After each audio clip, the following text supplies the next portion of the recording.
So we've given of our gifts for ARC and the food bank in terms of produce, but we also have the opportunity to give of our financial gifts on top of our church donation to Commitment for Life today.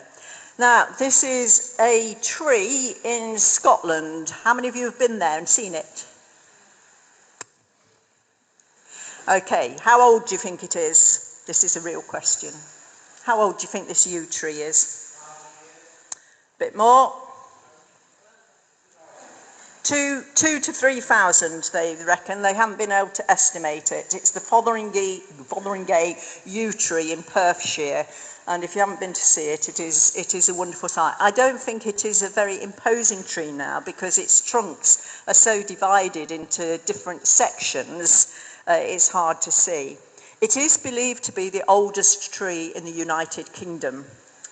And over the years, its trunk, as you can see, has split into several parts. So it doesn't look like a single tree anymore, but many. It's in Fotheringay in Perthshire. And they take, or did used to take, before it became listed and was precious and thought it was very vulnerable, they used to take the funeral processions between the trunks. You can also almost imagine the horse and cart with its feathers, can't you, going through, as it were. It is likely that this yew tree was already growing at the time of Jesus, which is an incredible thought when you think about it. It is hard to believe that this huge ancient tree began from a single small seed, like the one on the screen.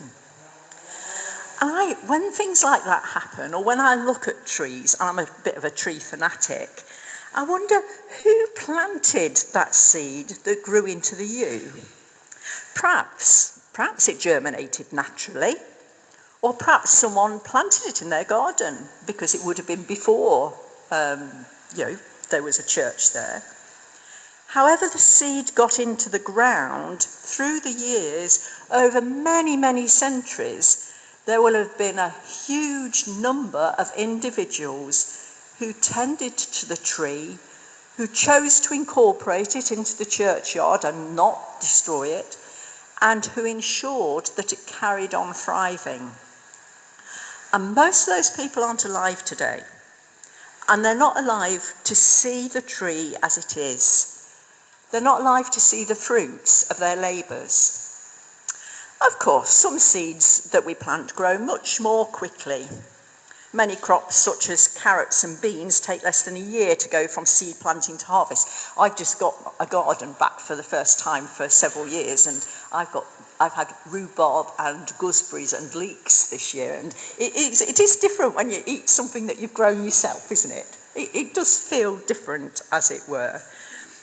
Now, carrots grow in a matter of months, but it still requires a lot of work and effort to prepare the soil, plant the seeds, water them regularly, keep competing weeds at bay, and eventually harvest them. And these two people are harvesting off an allotment. There is something very satisfying, as I've said, about eating your own produce. This time of year we celebrate harvest, and there's a picture of a very traditional gleaning harvest. It's the time of year when lots of crops used to be ready to be picked and eaten, but nowadays we do more crops in a year, so it's not quite as straightforward as that. But I've just been in Spain for a month, and as I was walking across Spain, the vine harvest happened and the maize harvest happened. So one day you were walking amongst lots of maize, and 3 days later it had all been harvested and they were bare fields. It was an incredible experience, as it were. And the food that we eat regularly is much more likely to have come from Morrison's or Tesco's, or I better not miss any out, but or one of the supermarkets, or via a lorry or a plane and a factory that processes the crop. So I wonder how many of us wonder whether harvest in the traditional format is really relevant today. But I want us to pause and consider the idea of sowing seeds and seeing the results at harvest as an analogy, as a picture. because it can be an example for the hard work that we devote to our daily activities and relationships. Now, some of the things that we do will bear fruit, they will produce results, and they might happen quite quickly. But other things that we do, it may take years and years before the results are evident. In fact, it may not even happen in our lifetime, a bit like the yew tree that's over 2,000 years old. It can be hard to trust that the kindness we show to someone, the conversation we have, or the work we do now might one day in the future produce incredibly positive results, a really rich, abundant harvest. So I want us to look briefly at the seeds planted over the last few years by our donations to Commitment for Life, which is the United Reformed Church programme run in conjunction with Christian Aid plus Global Justice Now, and what fruit is born from them. This is a picture of Hamida, that's the woman. She lives in the Kurigam district in Bangladesh, which has been our focus country in recent years. Her husband, also in the picture, Abdul, works as a day labourer, so his income is very unreliable for supporting their family of 5. Hamida says, "My husband worked so hard, but the money for the family was never, ever enough." Hamida, being very competent, became president of the Shapla Mahila Somiti, a local women's group. And through that, she joined the gender... These names are just incredible. I hope they're better in their native language. Listen for this, Gender Transformative Climate Resilient Microfinance Project. Can you think of a better name than that?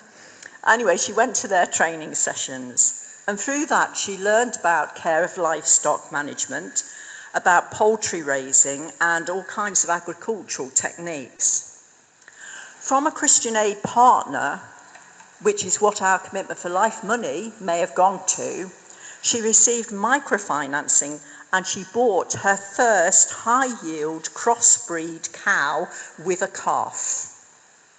However, disaster struck because 3 months later it became ill. But because she'd had the training and the support, she implemented treatment without necessarily having to buy hefty cost prescription medication, and the cow recovered. But she said it was really scary during that time. Will the cow survive, and what will happen to my loan if it doesn't?